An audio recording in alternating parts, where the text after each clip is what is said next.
सत्य की खोज में एक ही संघर्ष है कि विचारों से कैसे मुक्ति हो।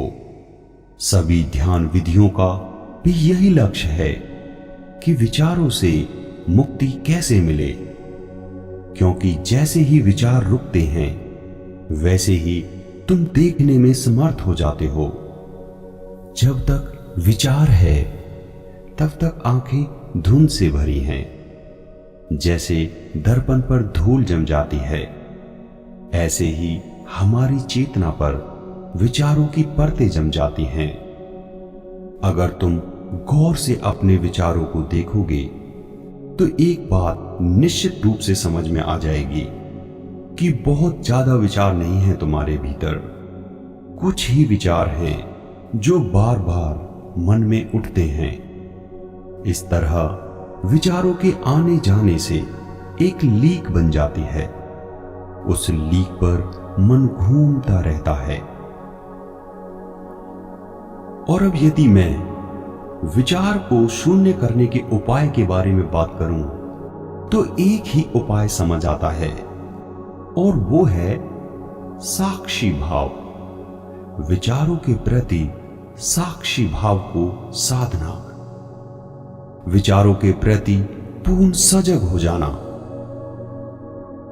अब इस बात को ध्यान से समझें कि एक आम और साधारण आदमी के भीतर एक ही धारा होती है, और वो धारा होती है विचार की।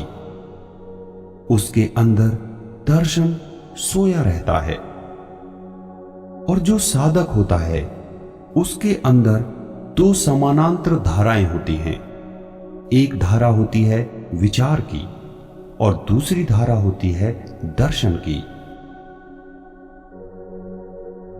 और जो आदमी सिद्ध हो जाता है उसके भीतर भी एक ही धारा रह जाती है, और वो धारा रह जाती है दर्शन की। उसके विचार शून्य हो जाते हैं। इसी प्रकार यदि आपको भी अपने विचारों से दर्शन तक पहुंचना है, विचार शून्य होना है, तो आपको विचार और दर्शन की समानांतर साधना करनी होगी। साधना करते करते यदि आप अपने शरीर की क्रियाओं को देखेंगे तो शरीर शून्य हो जाएगा, और यदि आप अपने विचारों की दौड़ को देखेंगे तो विचार शून्य हो जाएंगे, और अगर भाव का अंतर निरीक्षण करेंगे तो भाव भी शून्य हो जाएगा। मैं आपको एक प्रयोग बताता हूं। कभी घंटे भर किसी एकांत कोने में बैठ जाएं और कुछ भी ना करें, सिर्फ अपने विचारों को देखते रहें, तो आप थोड़ी ही देर में पाएंगे कि आप अपने विचारों को देखने लगे हैं। जब आपको अपने विचारों का आवागमन दिखने लगे तो अपने विचारों के साथ कुछ भी ना करें, यानी कि उनके साथ कोई छेड़छाड़ ना करें। सिर्फ उन्हें देखते रहें, और देखते देखते ही धीरे धीरे आपको पता चलेगा वो कम होने लगे हैं। देखना जैसे जैसे गहरा होगा वैसे वैसे वो विलीन होने लगेंगे। जिस दिन आप देखने में सक्षम हो जाएंगे, आपका देखना पूरा हो जाएगा। जिस दिन आपका साक्षी भाव पूर्णतः जागृत हो जाएगा, उस दिन आप अपने भीतर आर पार देख सकेंगे। आपकी आंखें तो बंद होंगी, लेकिन आपकी अंदर की दृष्टि पूरी तरह से देख रही होगी। उस दिन आप पाएंगे कि विचारों का कोलाहल आपके अंदर बंद हो गया है। आपके विचार चले गए हैं, और जब आपके विचार चले जाएंगे उसी क्षण आप देखना, आपको अद्भुत दृष्टि, अद्भुत दर्शन का अनुभव होगा। यह अनुभव ही सत्य का दर्शन है। वही अनुभव स्वयं का भी दर्शन है।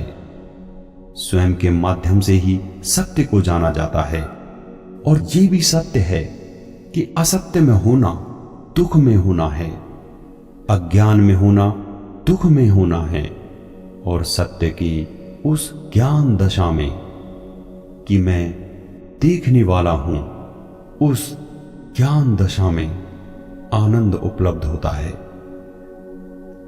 आनंद और आत्मा को अलग न समझें, आनंद और सत्य को भी अलग न समझें। जो भी इस प्रयोग को करेगा वो निश्चित रूप से निर्विचार अवस्था को उपलब्ध हो जाएगा। इस सूत्र को ऐसे समझें, जब आपके अंदर कोई वासना या विचार उठे तब ध्यान दें कि यह वासना उठ रही है, यह विचार उठ रहा है। फिर देखें और जानें कि अब विलीन हो रहा है, अब विलीन हो चुका है। अब दूसरा विचार उठ रहा है, वो भी विलीन हो गया है। विचारों को खुला छोड़ दें, विचारों को बहने दें, उन्हें भागने दें, दौड़ने दें, और आप चुपचाप साक्षी भाव से तटस्थ होकर उन्हें देखते रहें।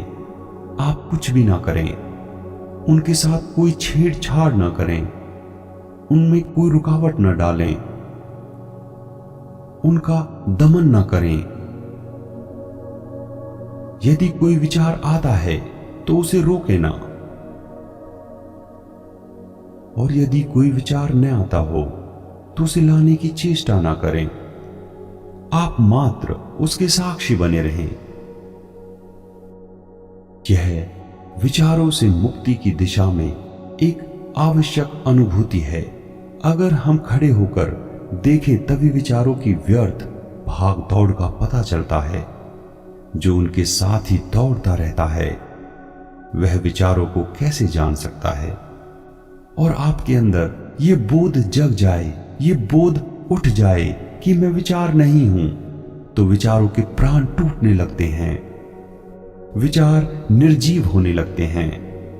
विचारों की शक्ति इसमें है कि हम ये समझते हैं कि वो हमारे हैं। जब आप किसी से विवाद करने पर उतर आते हैं तो आप कहते हैं मेरा विचार। कोई विचार आपका नहीं है।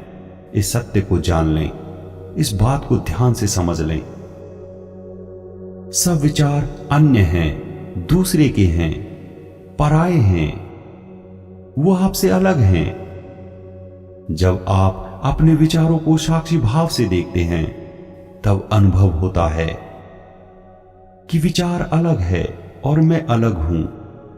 तभी आपके अंदर एक बोध उठता है कि जो विचार को देख रहा है वह विचारों से अलग है। और जब यह बोध होता है तो अद्भुत शांति का अनुभव होने लगता है, क्योंकि तब कोई चिंता आपकी नहीं है। आप चिंताओं के बीच में हो सकते हैं, चिंता आपकी नहीं है। आप समस्याओं के बीच हो सकते हैं, समस्या आपकी नहीं है। आप विचारों से घिरे हो सकते हैं, लेकिन कोई विचार आपका नहीं है। तुम्हारी चिंता, बेचैनी, तनाव, तुम्हारी दौड़, महत्वाकांक्षा, ईर्ष्या, ये सब खो जाएंगे। तुम निर्विचार अवस्था को उपलब्ध हो जाओगे और बूंद महासागर में मिल जाएगी।